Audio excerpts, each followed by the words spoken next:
Bonjour à toutes et à tous, merci d'être en notre compagnie sur France 3 Corse via Stella. Comment faciliter l'intégration des jeunes diplômés sur le marché de l'emploi? L'opération Sésame Jeunes Talents leur donne un coup de pouce et des conseils. Nous verrons comment avec l'association pour l'emploi des cadres et Pôle emploi. Vous êtes jeune diplômé ou en passe de l'être, vous vous apprêtez à entrer sur le marché de l'emploi.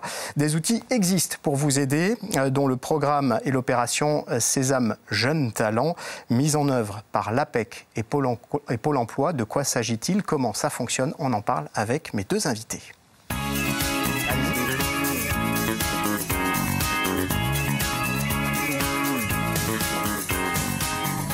Et ces invités qui prennent place sur le plateau sont tout d'abord Diane Bedu, bonjour. Vous êtes consultante développement professionnel à l'APEC Corse, Association pour l'emploi des cadres. Et à vos côtés, Catherine Poggi, bonjour. Oui, bonjour. Vous êtes chargée de mission déploiement de projet à Pôle emploi. Oui. Diane Bedu, bonjour.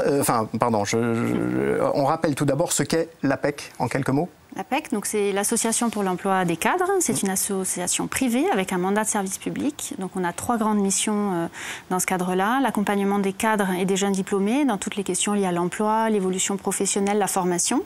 On a aussi un volet offre de services entreprises, donc l'accompagnement des entreprises dans leurs projets de recrutement, puis des questions un petit peu RH en fait, liées à la gestion de leurs ressources humaines. Et aussi c'est aussi un observatoire du marché de l'emploi, mais sous le prisme cadre en fait. Alors aujourd'hui, on aborde une question en particulier, celle de l'opération Sésame Jeunes Talents. De quoi s'agit-il ?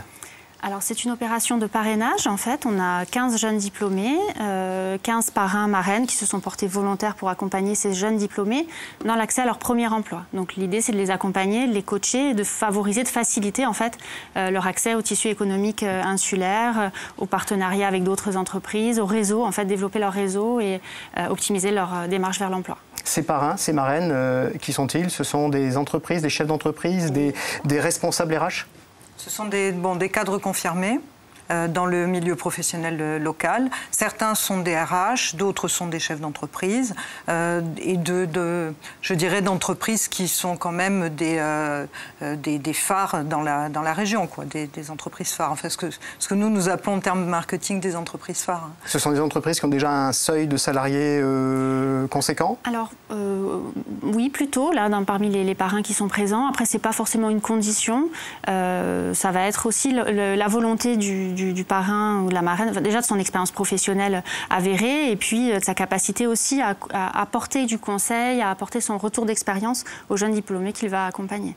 Dans ce projet-là, quel est le rôle de Pôle emploi ? Alors Pôle emploi, on est associé à l'APEC depuis le démarrage, dès qu'on a eu la connaissance du souhait de développer cette opération en Haute-Corse cette année, puisqu'il y en a eu une précédente il y a 2 ans en Corse du Sud. On est étroitement associé depuis le démarrage parce que l'idée c'était justement de préparer l'opération avec l'APEC. Comme moi je suis l'interlocutrice privilégiée, je dirais, à Pôle emploi, je suis la correspondante régionale APEC, donc je suis en lien avec Diane très régulièrement. L'idée c'était de faire de la promotion autour de cette opération. Donc on a fait une campagne de promotion sur notre site pôle emploi.fr, mais pas seulement, aussi sur les réseaux sociaux, les Facebook de nos agences et surtout le sourcing des jeunes diplômés inscrits à Pôle emploi. Donc, essayer de trouver une quinzaine de candidats volontaires, parce que bien sûr, ça se fait sur la base du volontariat, volontaires et disponibles pour un accompagnement de 6 mois. Parce que et là aussi, il a fallu veiller jusqu'à la veille quasiment du lancement à bien obtenir ces 15 binômes, ces 15 appariements entre un jeune diplômé et un parrain ou une marraine. Parce que bien sûr, entre-temps, certains ont retrouvé de l'emploi et tant mieux. Mais voilà, donc on a travaillé vraiment très étroitement toutes les deux. Justement, qui sont ces jeunes diplômés? Quel est leur parcours? Quelle est leur situation au moment où ils peuvent justement bénéficier de ce coup de pouce et de cette opération? Ces jeunes diplômés, ce sont des jeunes diplômés à partir de Bac+3 jusqu'au doctorat. On a des profils très hétérogènes, des filières de formation très différentes. C'est un petit peu la richesse aussi de ce dispositif-là, de pouvoir mixer ces publics-là.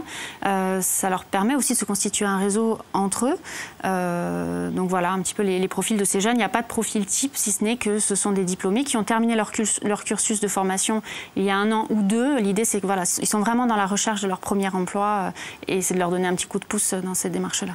concrètement, ça se passe comment, justement, ce travail entre les partenaires, les entreprises et ces jeunes? Alors concrètement, le parrain s'engage en fait à accompagner ce jeune diplômé, à avoir à minima un échange par mois de 2 heures avec ce jeune diplômé pendant les 6 mois. On se rend compte que dans la réalité, c'est beaucoup plus. En fait, il y a vraiment une logique d'accompagnement, de relation. Ça brise aussi un petit peu la glace entre ce rapport, le jeune diplômé, le chef d'entreprise ou le cadre voilà, avec des responsabilités. Ils vont confronter aussi leur point de vue. C'est intéressant de voir aussi que le jeune apporte son regard nouveau sur le monde de l'emploi. Donc voilà, concrètement, ça se passe comme ça. Il y a 3 temps forts dans l'opération. Le temps fort du lancement où le jeune diplômé et le parrain marraine se rencontrent en fait. Ils le découvrent le jour du lancement. Il y a un point d'étape qui est prévu le 16 janvier où on se réunit tous et on va partager les expériences de chacun. Et il y aura une clôture au bout des 6 mois justement pour faire le bilan de tout ça. Alors ces 6 mois, cette expérience, ça se fait au quotidien ou pas du tout dans l'entreprise? Ils sont présents au quotidien dans les entreprises ou c'est juste un rendez-vous régulier? Alors ça dépend en fait, j'ai envie de dire.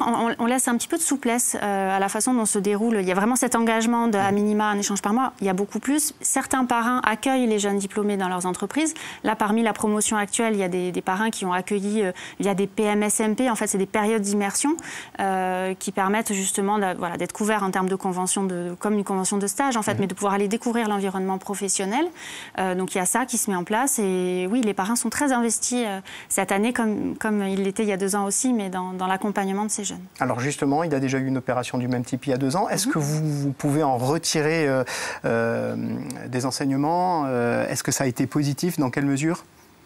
Ça a été positif, déjà d'un point de vue quantitatif, puisque 75% des jeunes de la promotion de l'époque ont trouvé une solution à l'issue de l'accompagnement.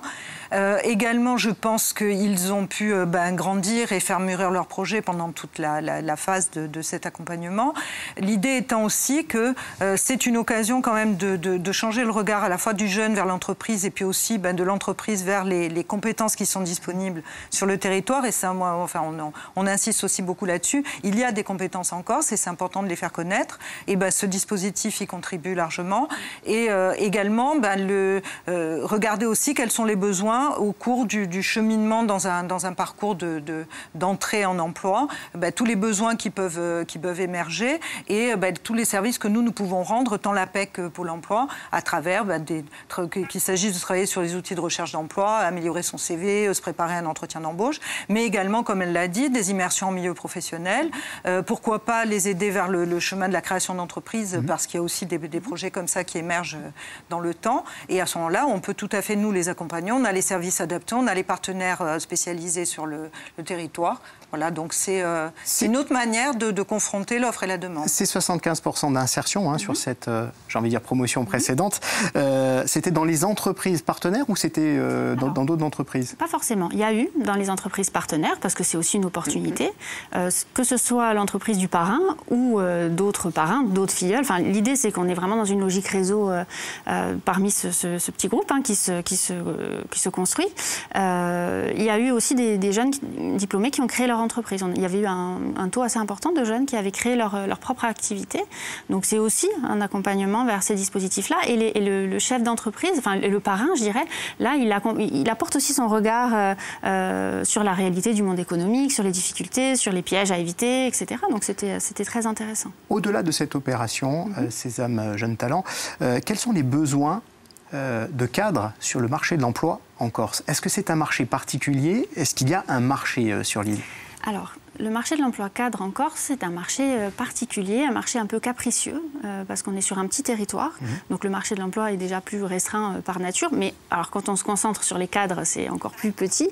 Alors, il y a des tendances, des secteurs qui recrutent régulièrement des postes cadres sur du développement commercial, sur de la comptabilité, sur de la responsabilité à ce niveau-là, ou dans le bâtiment aussi, sur des postes très spécifiques, des ingénieurs bâtiments, etc.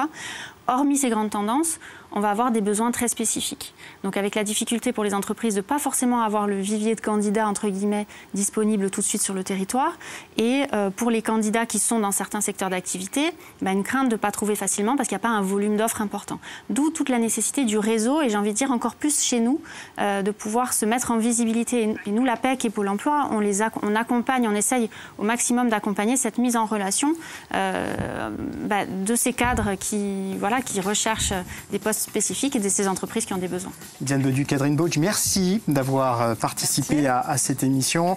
Un mot encore avec un documentaire coproduit par France 3 Corse Viastel avec France 3 Provence-Alpes-Côte d'Azur et 13 Productions, récompensé avant que la Grande Nacre meure, réalisé par Jérôme et Caroline Esplat, qui a reçu le premier prix au festival Galatea à hier. Un grand bravo à eux. On se retrouve demain midi pour Aude et dans un instant les nouvelles du temps avec Faustina Marc, puis l'actualité avec Dominique Moret. Bonne fin de journée à toutes et à tous.